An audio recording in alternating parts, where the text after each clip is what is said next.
अस्सलाम वालेकुम। I am Sajjad और आज की वीडियो बहुत इम्पोर्टेंट वीडियो है जिसको अगर आप एंड तक देखेंगे तो आपको बहुत सारी चीज़ों के कंसेप्ट जो हैं वो क्लियर हो जाएंगे। आज की वीडियो में हमने ये देखना है कि हमारे पास अगर एक फॉर्मूलेशन होती है तो उसमें एक्टिव इंग्रेडिएंट यूज़ होता है। एक्टिव इंग्रेडिएंट के साथ हमारे एक्सिपिएंट्स भी यूज़ होते हैं। एक्टिव इंग्रेडिएंट तो एक होता है फॉर्मूलेशन में, मेनली दो भी हो सकते हैं, तीन भी हो सकते हैं, लेकिन जो मेन चीज़ एक्टिव के साथ हम यूज़ कर रहे होते हैं फॉर्मूलेशन में वो होते हैं एक्सिपिएंट्स, जो पाँच भी हो सकते हैं, सात भी हो सकते हैं, 8, 10, 12, 5, 3, डिपेंडिंग अपॉन फॉर्मूलेशन कि हमारी जो एक्सिपिएंट्स की क्वांटिटी है वो कम या ज़्यादा हो सकती है। तो एक्सिपिएंट के बारे में जो हमारे कंसेप्ट्स हैं, बहुत सारे फार्मासिस्ट जो हैं जब हम प्रैक्टिकली काम कर रहे होते हैं या एक्सिपिएंट्स को हम पढ़ रहे होते हैं तो एक कॉमन यही आंसर आता है जी कि ये हमें याद नहीं होते, कि क्लासेस समझ नहीं आती, एक्सिपिएंट्स की एग्जांपल्स याद नहीं होती। फ़र्ज़ किया अगर पूछा जाए कि हमारे पास अगर टैबलेट हमने बनानी है तो उसमें कौन कौन से एक्सिपिएंट्स यूज़ होते हैं, वहाँ पे मिक्सअप सा जवाब आता है। अगर कोई बताते भी हैं, किसी को आता हो, एग्जांपल्स पूछी जाए तो हमें एग्जांपल मिक्स हो जाती हैं कि कौन सा इंग्रेडिएंट जो है वो किस क्लास में आता है। तो इस सीरीज़ में हमने एक्सिपिएंट के बारे में पढ़ना है, इनको सीखना है। आज हम जो सीखेंगे या शुरू करने लगे हैं वो है एक्सिपिएंट्स की क्लासिफिकेशन। पिछली वीडियो में जैसे हमने पढ़ी थी, हमने अपने एक्सिपिएंट्स को डिफरेंट क्लासेस में डिवाइड किया था, ओरिजिन के लिहाज से, रूट ऑफ एडमिनिस्ट्रेशन के लिहाज से, फंक्शंस के लिहाज से। तो ओरिजिन में तो जैसे कुछ एक्सिपिएंट हमारे प्लांट से आते हैं, कुछ ऑर्गेनिक रिसोर्सेज से आते हैं, कुछ इनऑर्गेनिक से, कुछ हमारे जो होते हैं वो मरीन ओरिजिन होते हैं। तो मेनली जो होती है डोजेज फॉर्म जो हमारी होती हैं, जैसे ओरल सॉलिड डोजेज फॉर्म होगी, लिक्विड डोजेज फॉर्म होगी, हम इनकी बेसिस पे इनको लर्न करेंगे, इजी रहेगा याद करने में। ओरल सॉलिड डोजेज फॉर्म में कौन से एक्सिपिएंट यूज़ होते हैं, फिर आगे उनके फंक्शनलिटी की हमने क्लासेस पढ़ी थी कि ओरल सॉलिड डोजेज फॉर्म में एक्सिपिएंट्स फंक्शनल के लिहाज से हम किस तरह उनको डिवाइड करते हैं। तो आज हमने यही पढ़ना है कि excipients for OSD, oral solid doses form. Oral solid doses form के ओरल सॉलिड डोजेज फॉर्म में हमारे कौन कौन से एक्सिपिएंट्स यूज़ होते हैं। तो सबसे पहली क्लास जो है, हम पहले इस वीडियो में मेनली मेन क्लासेस के नाम पढ़ेंगे कि हम अपने एक्सिपिएंट्स को जो OSD में यूज़ होते हैं उनको किन किन क्लासेस में डिवाइड करते हैं। OSD में हमारे टैबलेट्स भी आती हैं, कैप्सूल आ जाते हैं, ड्राई पाउडर आ जाते हैं, लुजेंजीज आ जाती है, च्यूएबल टैबलेट्स, काफ़ी सारी एग्जांपल्स हैं जो हमारी ओरल सॉलिड डोजेज फॉर्म में आती हैं। तो इनमें हम अब पढ़ेंगे कि हमारी जो है वो क्लासिफिकेशन क्या है।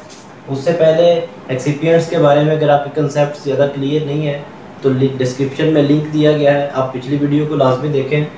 मेंस ओवरव्यू है कि ingredient used in formulation other than active pharmaceutical ingredient are known as excipients. यानी किसी भी फॉर्मुलेशन में जो हम इंग्रेडिएंट यूज़ कर रहे होते हैं एक्टिव इंग्रेडिएंट को छोड़ के, उनको हम एक्सिपिएंट्स बोलते हैं। ये फार्माकोलॉजिकली इनर्ट होते हैं लेकिन इनके फॉर्मुलेशन की स्टेबिलिटी में, ड्रग की डिलीवरी में बहुत मेन रोल होता है। तो आज हम पढ़ते हैं अपनी क्लासिफिकेशन को। पहली जो हमारी एक्सिपिएंट्स की टाइप या क्लास हम यूज़ करते हैं OSD में वो होते हैं डाइल्यूएंट्स।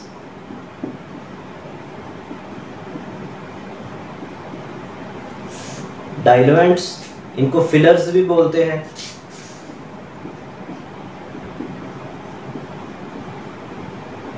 या इनका एक और नाम भी होता है बल्किंग एजेंट्स।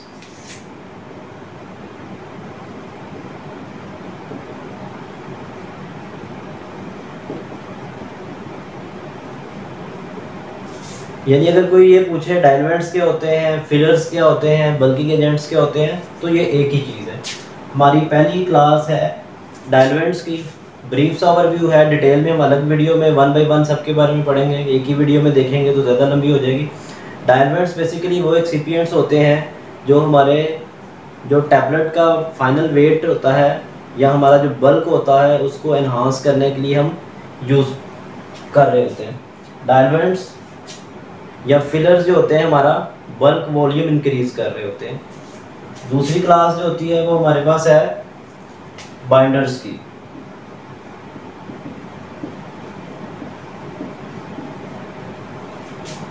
कि OST में हम जो यूज़ करते हैं बाइंडर्स कौन से होते हैं। डायलमेंट्स में अगर मेनली एक दो एग्जांपल देखनी हो, lactose, starch, microcrystalline cellulose, dextrose, mannitol, dibasic calcium phosphate, tribasic calcium phosphate, बहुत सारे एग्जांपल हैं डायलमेंट्स के अंदर। हम एक एक एग्जांपल को भी एक्सिपिएंट्स की रेंज में अलग से पढ़ेंगे। यहाँ पे सिंपल क्लासिफिकेशन देख रहे हैं तो डायलमेंट का रोल हमने देखा है कि सिंपल हमारे ये वॉल्यूम को मेकअप करते हैं।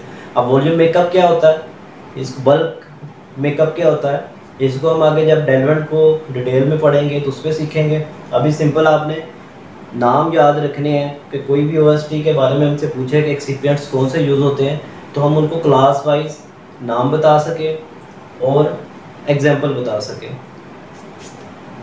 दूसरे नंबर पे जो है वो है हमारे बाइंडर्स। बाइंडर्स क्या होते हैं, जैसे कि नाम से ही शो हो रहा है कि बाइंडिंग के लिए यूज़ होते हैं। हमारे जो पाउडर्स होते हैं फाइन पाउडर्स, उनको ये बाइंड करने के लिए, उनको स्ट्रेंथ देने के लिए यूज़ किए जाते हैं। और ये जो एक्सिपिएंट्स होते हैं ये कहलाते हैं बाइंडर्स। बाइंडर्स की अगर एग्जांपल दी जाए या देखी जाए कौन सी होती हैं, बाइंडर्स में आप स्टार्च ले सकते हैं, आप कोलिडोन ले सकते हैं, कोलिडोन या PVP, कोलिडोन K30, कोलिडोन K25, HPMC ले सकते हैं। इसमें एक और चीज़ भी है कि हमारे एक्सिपिएंट्स मल्टी रोल देते हैं। एक एक एक्सिपिएंट के 4-4 रोल भी हो सकते हैं, 3-3 रोल भी हो सकते हैं, सिंगल रोल भी हो सकता है। इसलिए 1 बाय 1 आपने कंफ्यूज नहीं होना, पहले आप एक ही मेन रोल याद रखें, बाकी आस्ता आस्ता आपको याद हो जाएंगे। डायलमेंट्स के बाद हो गए बाइंडर्स। बाइंडर्स के बाद हैं disintegrants.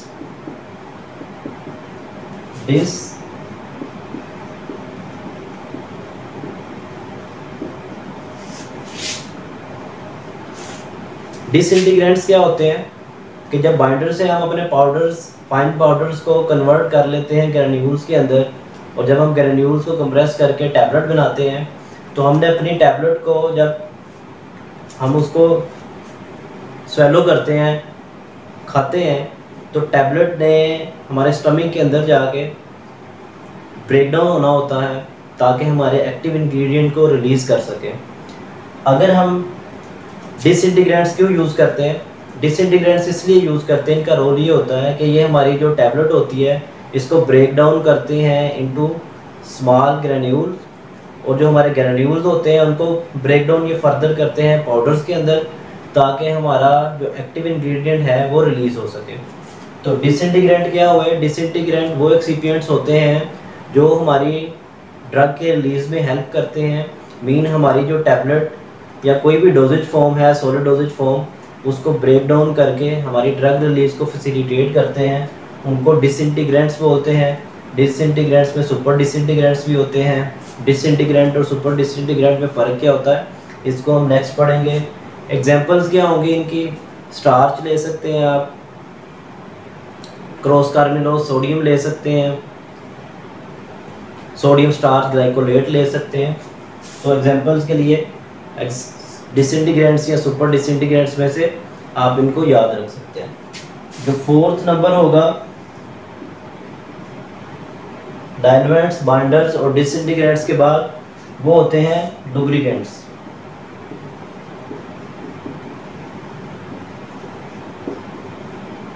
Lubricants main role play करते हैं हमारी टैबलेट मैन्युफैक्चरिंग में, OST मैन्युफैक्चरिंग में। इनका रोल क्या होता है, लुब्रिकेंट्स मेनली आपको पता ही है, स्टिकिंग वगैरह को प्रिवेंट करने के लिए यूज़ किए जाते हैं। फिफ्थ जो है वो है ग्लाइडेंट्स।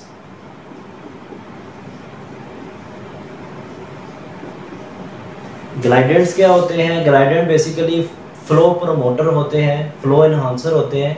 ये हमारे पाउडर्स या ग्रेन्यूल्स के फ्लो को इंक्रीज़ करते हैं या फ्लो को एनहांस करते हैं। लुब्रिकेंट्स में अगर एग्जांपल दी जाए तो सबसे मेन एग्जांपल होती है मैग्नीशियम स्टीरेट। ग्लाइडेंट्स फ्लो इंक्रीज़ करते हैं, इसकी एग्जांपल देखना चाहे सबसे कॉमन जो यूज़ होती है वो एरोसिल यूज़ होता है, कोलाइडल सिलिकॉन डाइऑक्साइड फ्यूम्ड सिलिका इसको बोलते हैं, तो वो एज अ ग्लाइडेंट यूज़ होता है। अब सिंपल सा ओवरव्यू तो आपके सामने आ गया। फर्दर चलते हैं आगे कौन सी क्लासेस आती हैं। कि पहली OST में जो यूज़ होगी क्लासिफिकेशन वो डायलमेंट्स की होती है, फिर हमारे पास बाइंडर्स होते हैं, फिर हमारे पास डिसइंटीग्रेंट्स होते हैं, फिर हमारे पास लुब्रिकेंट्स होते हैं, फिर हमारे पास ग्लाइडेंट्स होते हैं। ग्लाइडेंट्स के बाद आप देखें 6 नंबर पे तो फ्लेवरिंग एजेंट्स यूज़ कर सकते हैं।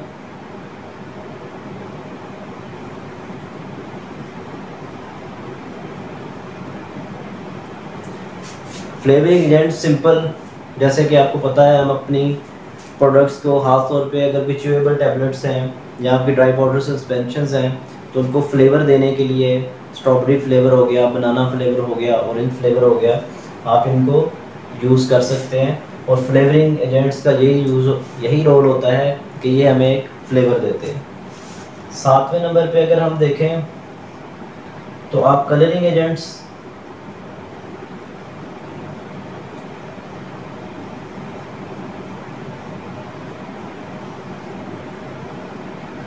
कि हम अपनी फॉर्मुलेशन में OST में कलर्स यूज़ कर सकते हैं प्रोडक्ट आइडेंटिफिकेशन के लिए, हमारी प्रोडक्ट्स की अपीयरेंस को एनहांस करने के लिए आप डिफरेंट कलर टाइप्स के जो होते हैं वो कलर भी यूज़ कर सकते हैं। और ये भी 7वें नंबर पे आ गया। 8 नंबर पे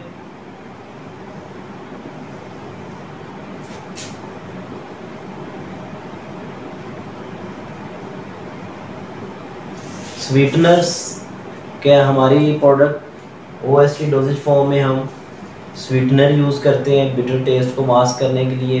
ये भी ऐसे ड्राई पाउडर सस्पेंशन वगैरह हो गई, उसमें हम यूज़ करते हैं। स्क्रीन सोडियम हो गया, और भी इसके अलावा स्वीटनर्स यूज़ किए जाते हैं हमारे फॉर्मुलेशन के अंदर ताकि हमारे बिटर टेस्ट को ये मास्क करें और हमारी जो फॉर्मुलेशन है या प्रोडक्ट है वो हम इजीली उसको टेक कर सकते हैं। तो स्वीटनर, अब एक सिंपल ओवरव्यू आपके सामने आ गया है। कोई भी अगर ये क्वेश्चन करता है किसी पेपर के लिए, किसी वाइवे के लिए, किसी एग्ज़ाम में अगर आता है कि एक्सिपिएंट्स क्लासिफिकेशन कौन सी होती है OST के लिए और सोलर डोजेज फॉर्म के लिए, तो हम सिंपली ये बता सकते हैं डायमंड्स होते हैं, बाइंडर्स होते हैं, डिसइंटीग्रेंट्स होते हैं, ग्लाइडेंट्स होते हैं, lubricants, colouring agents, flavouring agents और स्वीटनर्स। मज़ीद अगर पूछा जाए आप एक एक दो दो एग्जांपलें भी इसमें दे सकते हैं। आपको जैसे एक एक एग्जांपल मेन बताइए तो आपके लिए इजी होगा इन चीज़ों को याद रखने में। अगर आपको ये सिंपल क्लासिफिकेशन याद हो जाएगी तो फर्दर वीडियो में हम 1 बाय 1 ईच क्लास को जो है वो डिस्कस करेंगे डिटेल के साथ। फिर आपको उनका रोल पे पता चलेगा, फिर आपके लिए उनके एग्जांपल्स जो होंगी वो याद रखना इजी रहेंगी कि डायलमेंट्स में हमने कौन कौन सी एग्जांपल्स लेनी है। तो इसलिए ये आपके लिए उम्मीद है हेल्पफुल होगी। अगर आपको कोई कन्फ्यूजन हो, कोई चीज़ मिस हो गई हो इसमें क्लास में, तो आप कमेंट्स में हाईलाइट कर सकते हैं। अगली वीडियो में इंशाल्लाह हम शुरू करेंगे डायलमेंट्स से कि डायलमेंट्स क्या होते हैं, डायलमेंट्स को क्यों यूज़ किया जाता है, डायलमेंट्स कब यूज़ किए जाते हैं, डायलमेंट्स की एग्जांपल्स क्या हैं, और हमारी जो फाइनल प्रोडक्ट बनती है उसके लिए डायलमेंट्स क्यों ज़रूरी होते हैं या इम्पोर्टेंट क्यों होते हैं। तो एक छोटी सी एक्टिविटी है, आपने ये देखने के बाद सिंपल पढ़ लें या सर्च कर लें कि आपने डायलमेंट की एग्जांपल बतानी है, कोई भी सिंपल सी जो मैंने बताई है वो उससे अलग हो। शुरू से वीडियो को एक दफ़ा दोबारा देख लें। मैंने डायलमेंट्स के अंदर कुछ एग्जांपल्स कोट किए हैं, उनको छोड़ के आपने कोई और एग्जांपल अगर डायलमेंट्स के बारे में आपको पता है तो उसको कमेंट में ज़रूर मेंशन करें। वीडियो ज़रूर एंड तक देखें, अच्छी लगे तो दूसरों को शेयर करें, कुछ चीज़ समझ ना आए तो कमेंट में ज़रूर पूछें, चैनल को सब्सक्राइब करें। आज की वीडियो में इतना ही, नेक्स्ट वीडियो तक के लिए इजाज़त दीजिए। अल्लाह हाफिज़।